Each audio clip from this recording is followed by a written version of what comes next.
Là, lui, il va passer sa jaune. Lui, c'est la rouge. OK, lui, c'est la rouge. On va faire les deux. Monsieur, suivez-nous. Des fois, j'ai le goût de leur remettre mes clés. Je disais, débrouillez-vous avec votre transport. Oh, de l'essence, go, go! De l'essence, t'as dit? C'est très cher, cette infraction-là. C'est dans les 500 c'est 9 points de démérite sur votre permis de conduire. Là, c'est vous qui conduisez en ce moment, monsieur. Vous êtes responsable. Là, j'ai des raisons de croire que vous faites du transport de taxi illégal. Parce qu'on a besoin de votre attention quelques minutes. Les autres ferment dans quelques minutes. Nous autres, avec la journée, là. Ça travaille la patience. Soit il était tout le temps sur son téléphone ou il faisait semblant de nous écouter.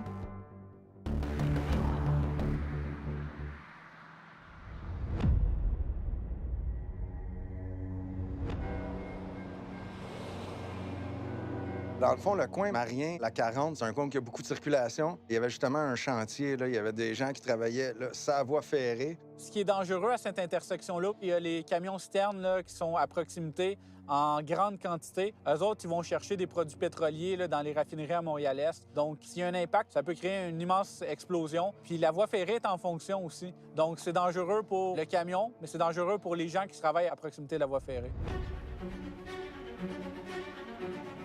Il vient se foutre direct sur la drague. Ouais.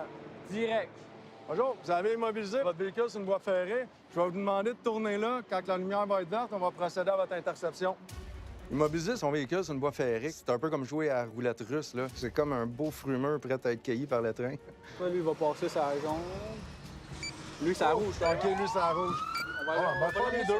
Ça, c'est très dangereux parce que tout ce qu'il y a comme circulation, les piétons, les cyclistes, le camionneur, lui, il y a un grand rayon de braquage. Fait que ça veut dire s'il y a quelqu'un qui n'a pas vu, ça passe en dessous, là, tu sais.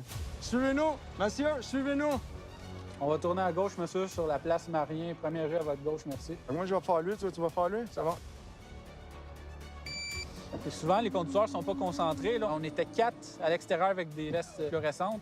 Puis le conducteur a quand même pris la décision de tourner à droite sur la roue. Bonjour, monsieur. Agent Boisvert, Contrôle du Québec. Je vous intercepte pour s'être immobilisé sur un passage à niveau. So, I pull over you because you pass on the red light. So, I will ask you your driver license, please. On va y aller avec les documents d'usage, permis de conduire, matriculation. Where do you live? Do you have your other driver license? This is international, but do you have the other one? Je vais prendre votre rapport de ronde de sécurité. Ça a été fait ce matin par vous? Ouais. Pas de défectuosité trouvée? Non, c'est les deux positifs, là. OK. You are from the Philippines? Yes, sir. Yes. From what time are you in Quebec?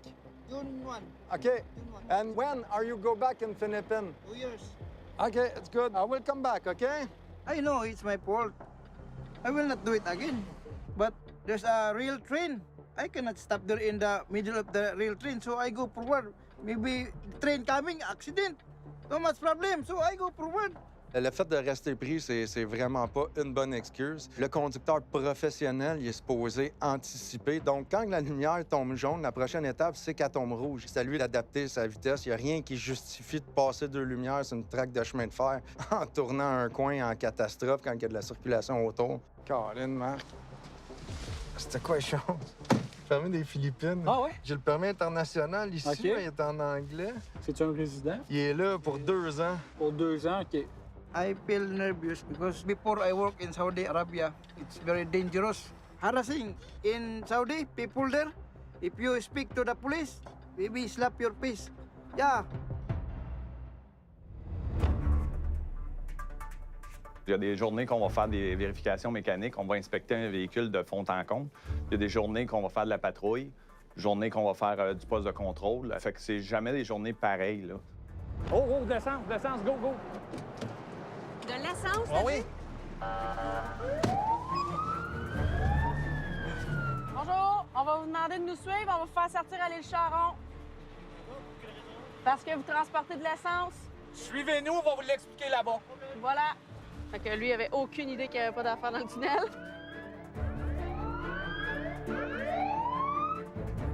On peut pas niaiser avec les matières dangereuses dans le tunnel, là, parce que ça peut être majeur. Il peut y avoir un accident mortel, même si c'est une mini quantité. Là. Des vapeurs toxiques dans le tunnel, ça pourrait tuer du monde en quelques secondes. Dans le fond, on vous intercepte parce que vous transportez du carburant. Vous savez que dans le tunnel, vous n'avez pas le droit à plus que 30 litres. J'avoue, j'ai juste suivi mon GPS. Oui, mais voilà. Fait que là, c'est très cher, cette infraction-là. C'est dans les 500 c'est 9 points de démérite sur votre permis de conduire.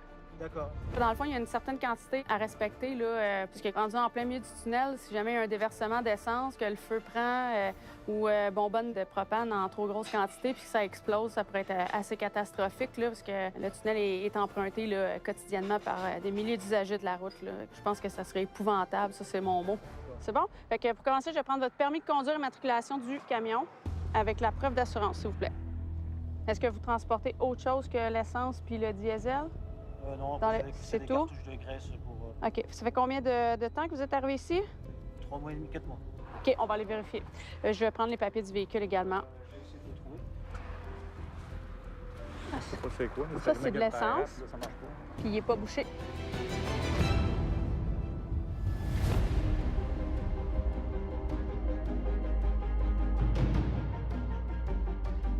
Au conducteur, là, celui qui s'est arrêté sur le passage à niveau, vous pouvez donner le constat d'infraction. Tantôt, le train est en fonction. Puis, un matin, il y a pas mal de camions-citernes. Ben, je pense que c'est un peu une trappe à tickets. C'est des places qu'ils connaissent très bien. C'est pas une trappe à tickets, c'est plus un endroit qui est dangereux, qu'il faut faire attention. Aller contre le code de la route à cet endroit-là ou à un autre, c'est une infraction. Là, je veux dire, ça n'a pas été pensé pour attraper le monde. C'est un comportement qui est dangereux. Surtout que quelques minutes avant, il y a un train qui passait. Et puis, il y a beaucoup de véhicules transportant des marchandises dangereuses aujourd'hui, là. Donc, c'est pour ça que monsieur va recevoir un constat d'infraction. C'est une taxe cachée. Il n'y a aucun autre métier que vous avez des tickets pour faire votre propre métier. Il y a des ordres professionnels dans tous les corps de métier. Un gars sur la construction qui fait sa job croche, il va avoir un constat d'infraction par la CCQ. Même, je dirais que le monde sur la construction ou n'importe où, ils n'ont pas l'excuse de « je savais pas ». You pass in the red light really fast, and many people work at the railway. It's dangerous, okay? So I give you a ticket. Dans votre cartable, j'ai vu qu'il y avait les rapports de ronde de sécurité qui dataient de plus de 20 jours. Ce qui est exigé par la loi, c'est que vous devez les enlever du cartable, les classer au bureau dans un dossier véhicule. OK? OK. Plusieurs constats d'infraction ont été remis au chauffeur et à l'entreprise. Premièrement, pour le chemin de fer, on parle d'environ 350 $. Ensuite de ça, la ronde de sécurité n'a pas été faite par le conducteur. C'est sa responsabilité. C'est un autre 500 $. C'est pas la première fois que l'entreprise s'est faite attraper à ce que ses chauffeurs fassent pas leur ronde de sécurité. C'est pour ça que l'entreprise a aussi reçu un constat d'infraction à 1 200 $. Il n'y a pas personne qui fait le poids contre un 10 roues. C'est les mastodontes de la route, là, si on veut. J'ai rien contre le fait qu'ils m'arrêtent. C'est l'étiquette, la grosseur qu'ils sont, c'est complètement démesuré. Des fois, j'ai goût de leur remettre mes clés. De dire, débrouillez-vous avec votre transport.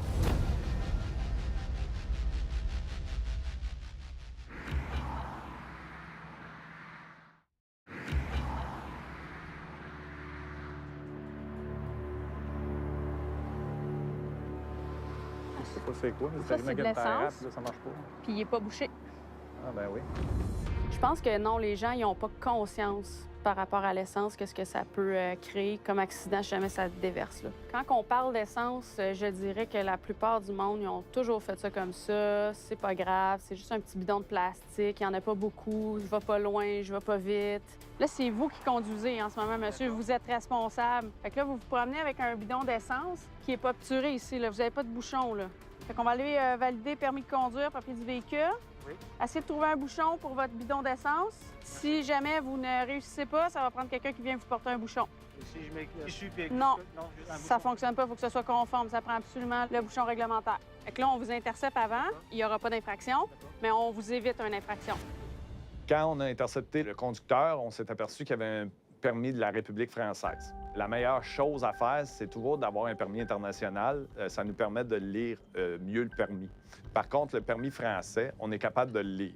On était capable de voir qu'est-ce qu'il avait le droit de conduire. Quand on a regardé, la date d'expiration sur son permis était expirée. Alors, dans ce cas-là, le conducteur, c'est comme au Québec, il n'a pas le droit de conduire un véhicule routier. Le problème qu'on a, c'est que nous, c'est ça qu'on a pour valider votre permis. Là. Fait que vous avez un permis non valide. Fait que présentement, vous êtes en interdiction de circuler. OK? Rendu là, effectivement, c'est une négligence car ça fait partie du travail du conducteur de savoir là, si son permis est valide. T'sais, oui, il y a l'employeur, il y a l'exploitant qui est responsable, là, une bonne partie, là, parce que c'est lui qui forme ses employés, mais c'est au conducteur là, qui se doit de respecter la conformité. Je remets vos documents. Votre permis de conduire, évidemment, vous n'êtes plus autorisé à conduire aucun véhicule routier. D'accord. Suite à ça, il y a une infraction qui est liée, d'accord? Fait que c'est pour avoir conduit un véhicule sans être titulaire d'un permis de la classe appropriée. C'est 499 total montant. Là, du coup, j'ai une amende à cause de quoi? Parce que vous avez conduit sans avoir un permis de conduire valide. D'accord. Donc là, vous pouvez rester ici avec le véhicule. Vous ne pouvez pas repartir. On va vous faire confiance qu'il y a quelqu'un d'autre qui va venir ici avec un permis valide. Je suis en route, là. OK. Ça veut dire que là, je ne peux plus travailler, je ne peux plus rien faire. Là. Pour avoir la carte, si je vais à la SAC, il y a quand même un délai, quand même. Écoutez, là, je ne sais pas c'est quoi l'entente que vous aviez pour faire l'échange de permis de conduire. Là, il devait me rappeler. Bien, essayez de les rappeler. Parce que pas de permis, vous ne pouvez pas conduire. Non, exactement. Puis là, si vous me dites que votre administration vous dit que votre permis est quand même valide 15 ans, bien là, réglez ça avec votre administration là, de votre pays, puis qui vous délivre le permis valide. Là. Ça vous prend absolument la pièce. Ah, ben ça veut dire qu'il faut que je retourne en France pour ça. Ouais, c'est peut-être moins compliqué que vérifier avec la Société de l'assurance automobile du Québec. Là. Eux autres vont pouvoir vous répondre parce qu'on ne peut pas en faire plus. Fait que soyez prudents, puis là, tant que c'est pas réglé, côté passager, non, côté chauffeur. Oui, ben oui. OK? Soyez prudents. Dans ce cas-ci, le monsieur en question aurait pu repartir, mais j'aime croire qu'il y a quand même une certaine bonté en chaque personne. Là. Fait que, tu sais, je pense pas que c'était son intention de travailler avec un permis qui était expiré. Là. Des fois, je fais confiance. Je pense qu'on va se stationner à l'église. Parce qu'on va voir ce qui arrive de l'autoroute puis ce qui circule Aussi dans le quartier industriel. Ouais. Ce qui est bien aussi de stationner à l'église, c'est qu'il y en a quelques-uns qui vont pouvoir aller se confesser si Ouais, jamais il y a les quoi que ce soit. péchés, on va être direct on the spot. En fait, c'est sûr qu'il faut avoir de la patience parce que des fois, il y a des journées où on tombe sur des choses qu'on voudrait tomber, d'autres non. Donc, des fois, il faut attendre. C'est important de rester sur place parce que quand on est stationnaire, on va plus analyser aussi. Fait que notre œil est un petit peu plus aiguisé. Y a-t-il des lumières qui allument? Il y a des vitres teintées aussi. Il y a des lumières de brûler. Son clignotant marche pas.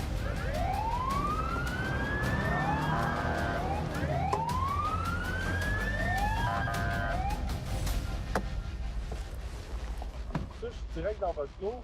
Tout pour voir avec les contrôleurs. Voulez-vous juste, parce qu'on a besoin de votre attention, quelques minutes? Les autres, ils ferment dans quelques minutes. Nous autres, avec la journée, là, eux autres... Oui, mais là, on est en interception en ce moment, puis il y a des choses qui ne fonctionnent pas sur vos véhicules. C'est sûr que ça me fâche de me faire dire que nous, on a juste ça à faire. Des fois, on a le goût de répondre. On s'abstient un petit peu, mais ça passe proche de sortir. Si vous coopérez, là, ça peut être super rapide, OK?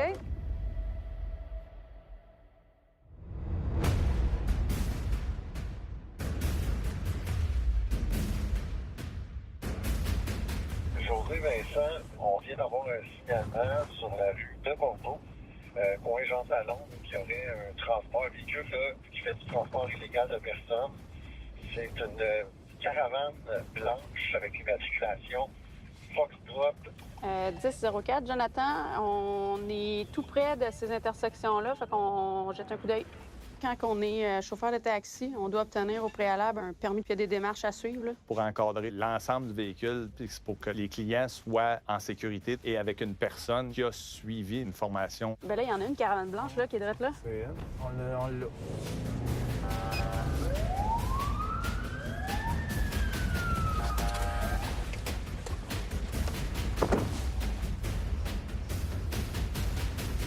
Bonjour, monsieur. Agent Huard, contrôle routier. Vous faites du transport aujourd'hui? C'est du monde que vous connaissez ou êtes-vous chauffeur de taxi? Non, je suis chauffeur ordinaire. OK. Vous êtes un client? Oui. OK. Puis là, ici, c'est Uber ou un taxi? Ben, c'est un ami qui m'a donné le numéro du taxi. Là, OK. Qui m'a dit que c'était pas cher, donc là, je l'ai appelé. OK. Est-ce qu'il vous paye? Oui, il me paye. Ah, OK. Est-ce que c'est votre véhicule à vous? Oui, c'est mon véhicule. Oui, OK. Vous en allez où? À l'aéroport. À l'aéroport. OK. Fait qu'on va aller identifier là, avant toute chose, puis il va falloir vous trouver probablement un autre transport là, pour vous rendre à l'aéroport. Bon. C'est louche, ça? Les personnes m'ont déclaré que c'était pas un Uber. OK. C'est un numéro de téléphone là, qu'ils ont obtenu d'un ami. Partant, quelque chose qui marche pas, bien, on va commencer par identifier, là, mais selon moi, ça sonne mal. OK.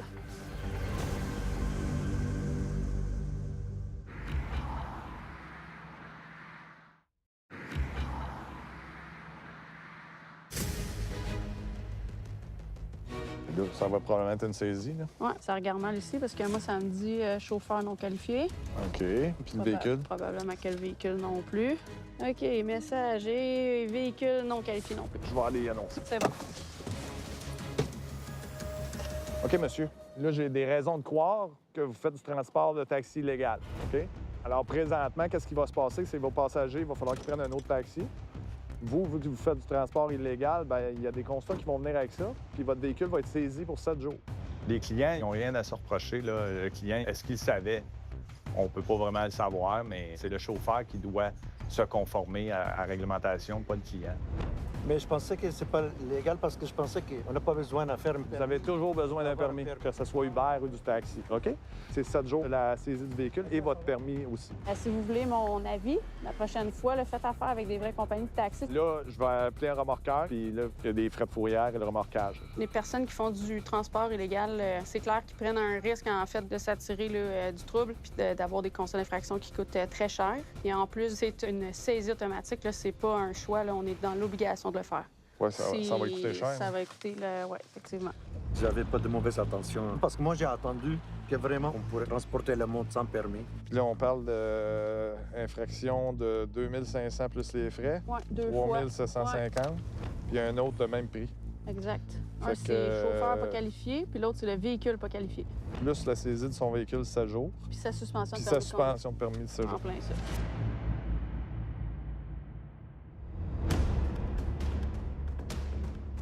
C'est sûr qu'il faut avoir de la patience parce qu'on a beaucoup de raisons qu'on s'était données au niveau des chauffeurs. Je vais pas loin, j'ai un rendez-vous médical. Au niveau des cellulaires aussi, au volant, je me fais dire que la personne était au téléphone avec quelqu'un qui était à l'hôpital ou qu'il y a une personne qui voulait se suicider. C'est toujours les cas classiques qu'on va se faire dire. Si vous coopérez, là, ça peut être super rapide. OK? Mettez votre clignotant, s'il vous plaît, côté conducteur. OK, juste mettre à droite. C'est bon. Les freins. OK. Ça fonctionne pas. Ça arrive quand même de façon régulière qu'il y a des chauffeurs qui essaient de nous dire on est pressé, ça ferme bientôt, mais on sait très bien qu'il y en a qui utilisent cette raison-là, peut-être pour échapper à l'interception. Là, tantôt, on a regardé les lumières, je vous ai dit que le feu de changement de direction côté passager ne fonctionne pas. Sur un véhicule lourd, c'est une défectuosité qui est majeure. OK. Fait que je ne sais pas si vous avez le nécessaire pour faire la réparation ici parce que vous ne pourrez pas reprendre la route. Juste à cause d'une lumière. Bien, c'est une défectuosité qui est majeure. Il faut réparer le clignotant.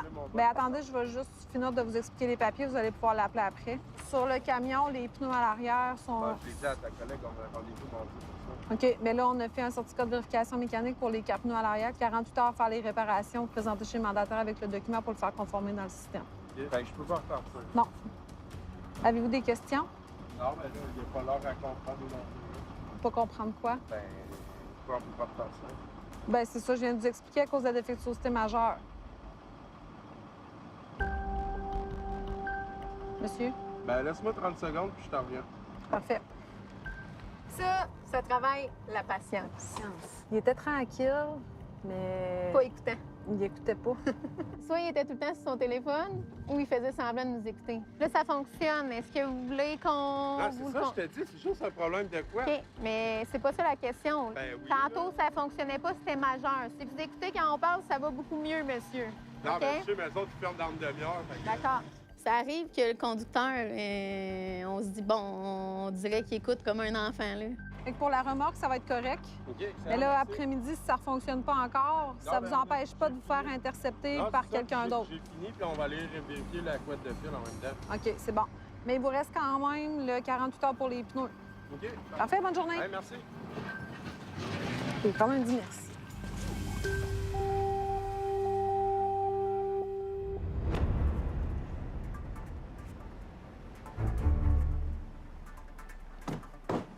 Maintenant, je vous explique les constats d'infraction. Pour le véhicule qui n'est pas qualifié, c'est 2500 $ plus les frais. D'accord? Oh my God. Les frais, ça revient à 3750. Deuxième constat d'infraction, même chose. 2500 $ plus les frais, 3750 $ parce que vous n'aviez pas de permis qualifié. Bien, l'idée, c'est de mettre une conformité aussi entre les transporteurs, tout ce qui est au niveau de l'équité, aussi la sécurité, s'assurer que le chauffeur, premièrement, c'est quelqu'un qui est apte à le faire, qui n'a jamais eu d'antécédent criminel là, au niveau de transport avec un véhicule. Vous avez 30 jours pour plaider coupable ou non? Les voitures qui sont pas qualifiées, l'ensemble du véhicule peut laisser à désirer. C'est pour ça qu'il y a des réglementations. Fait que là, on va attendre le remorqueur. Une fois que le remorqueur est arrivé, 7 000 piastres. Oui, mais vous avez 30 jours pour plaider coupable ou non. Là. Et on a sorti une loi pour que n'importe qui peut faire le taxi. On n'avait pas besoin vraiment de permis. Faut des permis pour vous qualifier comme chauffeur et qualifier votre véhicule. 7 000 piastres. Ouais. 7000 pièces pour saisir l'auto, on ne peut pas travailler. C'est comme tout ce que j'ai fait pendant toute mon année. 7000 pièces à payer. Pas de bon sens. En plus, moi, je me suis rendu compte qu'il y avait un des boulons sur sa roue avant à gauche qui était dévissé. On le voyait clairement. Là. Fait que ça, là, c'est majeur. De toute façon, là, vous allez déjà repartir avec une remorqueuse. Vous allez devoir trouver un moyen de faire réparer ou de le faire visser là, avant de sortir le véhicule de la fourrière. Sinon, vous allez devoir le faire sortir sur un autre towing. Le pare-brise est craqué. Et en plus, le conducteur, il essaie de réparer lui-même son balai d'essuie-glace. Il a mis une guenille autour du bras de métal. Là, vous n'avez pas d'essuie-glace. Je l'ai perdu ce matin. OK. Je dois plaider non coupable, puis je vais voir le jugement parce que je pensais vraiment qu'on n'a pas besoin de permis pour faire ça.